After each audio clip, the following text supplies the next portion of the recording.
గడిచిన 4.5 సంవత్సరాలుగా మేము ప్రజాహిత కార్యక్రమాలు చేశాము అని అంటున్నారు కేసీఆర్ గారు.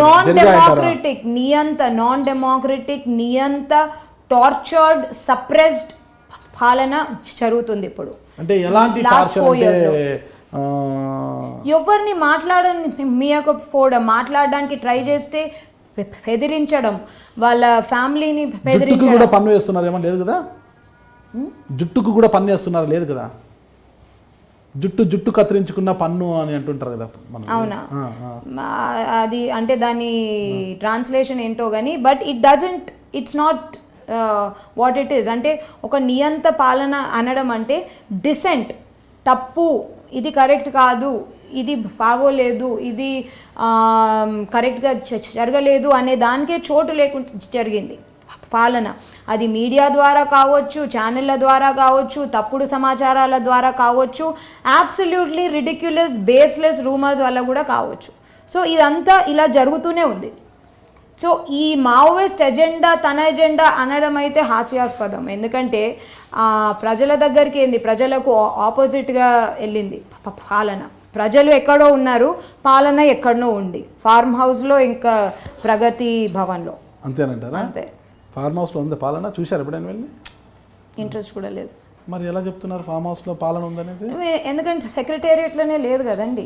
సెక్రటేరియట్కి నేను ఇప్పటి వరకు సొంత సెక్రటేరియట్కి రాని చీఫ్ మినిస్టర్లను అయితే ఫస్ట్ టైం చూస్తున్నా. ఈ దౌర్భాగ్యం కలగదేమో అనుకున్నా, కానీ అది కూడా కలిగిందంటారా? కలిగింది. ఎక్కడ ఉంచైనా ఫామ్ హౌస్ కావచ్చు, ఎక్కడైనా కావచ్చు, పాలన అయితే సాగాలి కదా. పాలన సాగుతుంది. ఫామ్ హౌస్ అయితేనేమి, సెక్రటేరియట్ అయితేనేమి తప్ప అంటారు? సెక్రటరీ పాలన జరగడం లేదు కదా. ఇప్పుడు మన సాఫ్ట్వేర్ ఎంప్లాయీసే అనుకో, అట్ హోమ్ నుంచి వర్క్ చేసుకోవచ్చు, లేకపోతే నేనేదో బీచ్ మీద ఉండి నా సాఫ్ట్ డ్రింక్ తాగుకుంటూ కూడా నా పని నేను చేసుకోవచ్చు. సో అది దట్ ఈస్ ఫైన్. కానీ అడ్మినిస్ట్రేటర్కి అలా చేయడానికి వీల్లేదు కదా. అండ్ అడ్మినిస్ట్రేటర్ అసలు ఒక అడ్మినిస్ట్రేషనే చేయడం లేకపోతే దెన్ అది అసలు పాలనే కాదు. టీజేఎస్కు ముందు రచనారెడ్డి గారు బీజేపీ వైపు కూడా చూశారు. బీజేపీలో కేవలం రచనారెడ్డి గారికి మాత్రమే టికెట్ ఇస్తాం, తన అనుయాయులకు ఎవరికి కూడా టికెట్లు లేదని చెప్పారు. నా అనుయాయులు ఎవరండి? నాకు ఒక మీ ముఠా ఉంది కదా. నా ముఠా నా కొలీగ్స్ అండి, నా లాయర్స్, అంతే. నేను ఈ ముఠా గురించి మీ ఛానల్ ద్వారానే ఇంతకుముందు చెప్పాను. మై ముఠా ఇస్ మై కొలీగ్స్. నాకు ఇంకో అనుయాయులు చూడలేదా మీరు? లేదండి, నేను వాళ్ళతో ఎప్పుడు మాట్లాడలేదు కూడా. వాళ్ళతో కూడా you can have a confirmation, ఎప్పుడు మాట్లాడలేదు కూడా. ఓకే. అంటే కానీ నాకు వాళ్ళతో మంచి సంబంధాలు లేవు అనేం కాదు. నాకు ఒక ఈ ప్రెజెంట్లీ ఉన్న తెలంగాణలో మాజీ పార్టీతో తప్ప నాకు అన్ని పార్టీలతో, అన్ని పొలిటికల్ పార్టీస్తో మంచి సంబంధాలు ఉన్నాయి. ఎందుకంటే అన్ని పొలిటికల్ పార్టీలో ఉన్న వాళ్ళు నా క్లయింట్స్.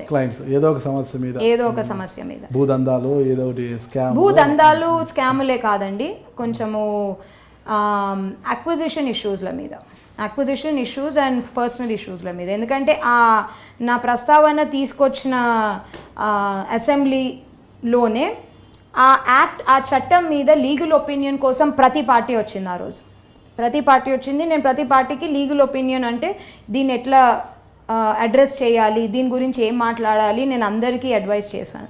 ఓకే మేడం, అదంతా బాగానే ఉంది. ఇకపోతే ప్రతిపక్షాల ఒత్తిడి కావచ్చు, ప్రజల నుంచి వచ్చిన విమర్శలు కావచ్చు, వేటినైతేనేమి కేసీఆర్ గారు ఇంకా 8 నెలల కాలం మిగిలి ఉండగానే ప్రభుత్వాన్ని బర్తరఫ్ చేసేసి ఇప్పుడు అపధర్మ ముఖ్యమంత్రి పారిపోయారంటారా? సరే, మరి మీరు పారిపోయారంటున్నారు.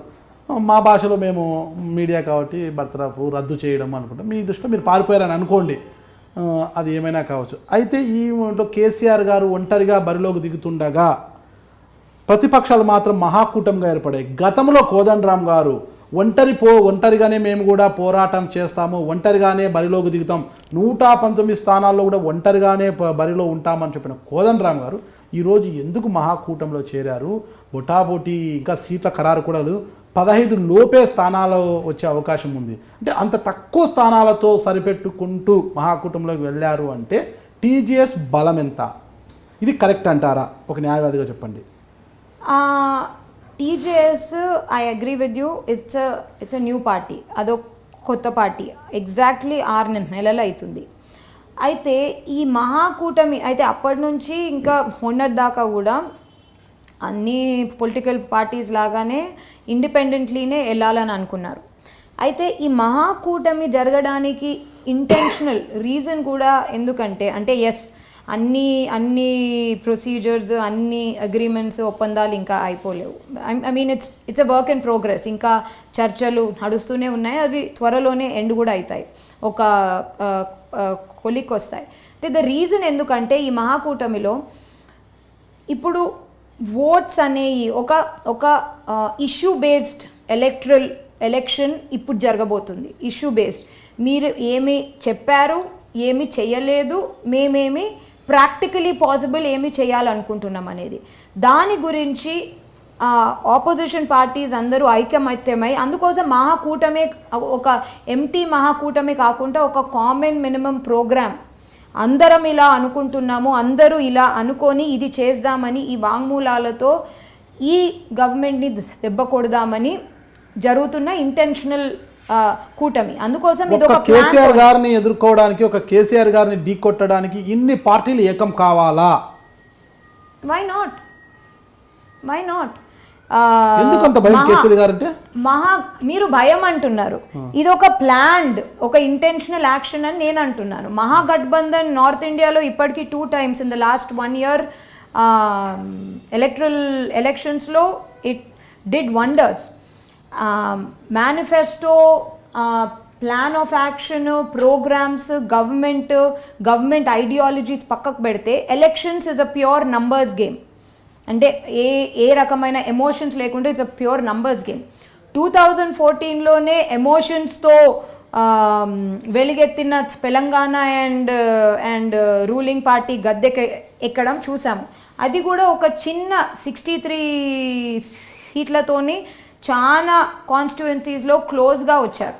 అయితే ఈ మహాకూటమి ఇంటెన్షనల్గా మహాగఠబంధన్ ఒక ఐడియాలజీతోని జరుగుతుంది. ఆ ideology is directly in favour with the people and anti what the ruling parties impractical manifesto was. So దాని నుంచి వెళ్తుంది. కాబట్టి భయంతోనో లేకపోతే బెదిరిపోయో కాదు, ఎలక్షన్ని క్యుములేటివ్గా కాంప్రహెన్సివ్గా సమకూర్చుకొని ఫోర్సెస్ బలాలను సమకూర్చుకొని ముందటికి వెళ్ళడం. ఈ బలం, ఒక బలం ఇటు, ఒక బలం అటు, ఇంకో బలం అటు ఇటు అయ్యి మళ్ళీ ఒక ఇంప్రాక్టికల్ సిచ్యువేషన్ క్రియేట్ కాకముందు జాగ్రత్త పడి కూటమిగా ఏర్పడి కాంప్రిహెన్సివ్గా ఫలాలను లేకపోతే డ్రాబ్యాక్స్ని అర్థం చేసుకొని ఆలోచించుకొని వెళ్ళడం జరుగుతుంది. అందుకు For more videos, subscribe to iDream. And loads of fun entertainment and content, do watch iDreams. Do subscribe iDream Media. దయచేసి ఐ డ్రీమ్స్కి మీరు సబ్స్క్రైబ్ చేయాల్సిందిగా నేను కోరుతున్నాను. I am Dr. Nayak, DT Nayak. For more videos, please subscribe to iDream. Please subscribe iDream News. Please subscribe iDream. Please subscribe iDreams. మీరు చూస్తున్నారు iDream News.